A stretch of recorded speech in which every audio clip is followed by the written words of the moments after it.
Alex reflects on the story of the Grandmaster's friendship.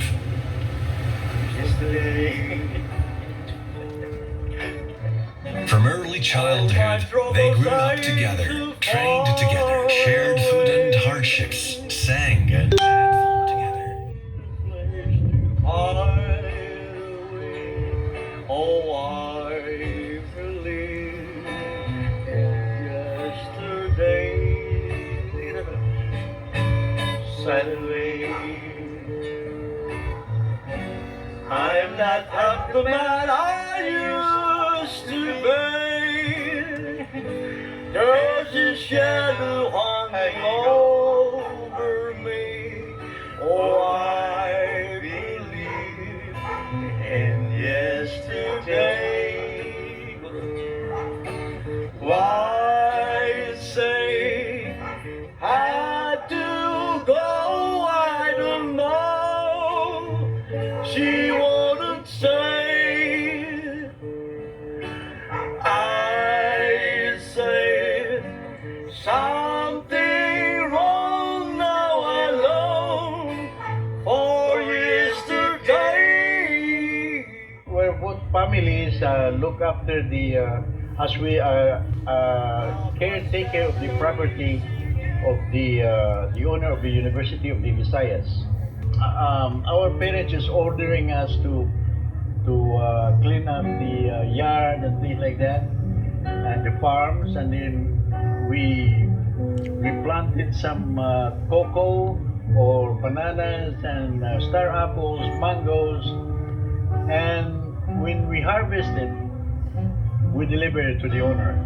So that's our job, just to stay on that place. That is our payment for this, to stay in that place. Their families and our families. We're good friends. What do you have? Can I have that? Always have. I have no money. He had money. Can you borrow me something? I have no money. His problem is my problem. My problem is his problem. Then we don't go forward. It's always problem. He had fight, I have fight. I have fight, he had fight. No progression. It's fight, it's my fight. So It's trouble, it's my trouble. somebody told, oh yeah, we fight one day. I don't know what it is. Why we fight at that time? Yeah, we're playing, yeah. Childish playing, then. We play, and then we end up fighting. We fight. And then I grab him. What it is? And he go like this to me, like that. I grab him in my throat like that. And then he cannot hardly, get out because I'm bigger. See? He called his the dog. I brought him to my dog. The dog called Lapu-Lapu. Lapu-Lapu! Lapu-Lapu. This dog coming back at the back. Take the dog out. Take the dog out. Oh my God, I hate that dog, man. We do not go to their place, pass by, because that's where we pass our way to something on the other side. We cannot pass in their place because of that dog, Lapu-Lapu. So that's a little story down there that we learn a lot, changing life. But it's good to remember all those bad days, and then we can teach them now what we're doing before.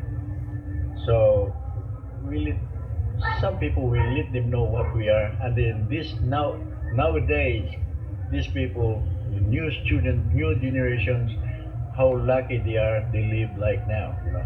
Not like we don't have any computer before. We don't have any telephone, cell phone. We don't have that. And then I will show everybody that how lucky they are now.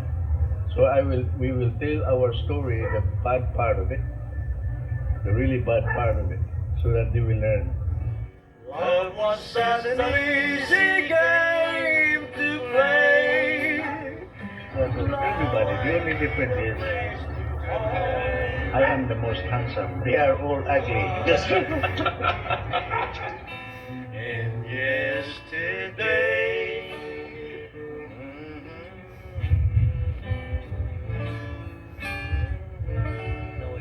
Alex is impressed by the two men, their wisdom, life experience, and dedication to their friendship. He decides to stay and explore secrets of the mastery under their guidance. For the first time in 40 years, Grandmasters Nick Alizar and Bobby Taboada cross their training stakes like in old days. The unique essence of Balintawak style lies in the non-standard use of stick fighting techniques at close range. The history of Balintawak goes back to the turbulent times of the Spanish colonization of the Philippines. At that time, fate brought together two men in a little cell of the town jail. One of those men was a French sailor who had deserted his ship, and the other was a man called Saavedra, a rebel fighting against Spanish colonization. Both were skilled in fencing and knew how to use blades. In the dead of night, when everyone was asleep, they would improvise duels using twigs and slivers for weapons. That was the beginning of the art, based on technique of using long and short blades and short European sword. Later, the founder of Balintawak would train under Saavedra in his fencing school and would transfer and incorporate many techniques to his stick fighting style.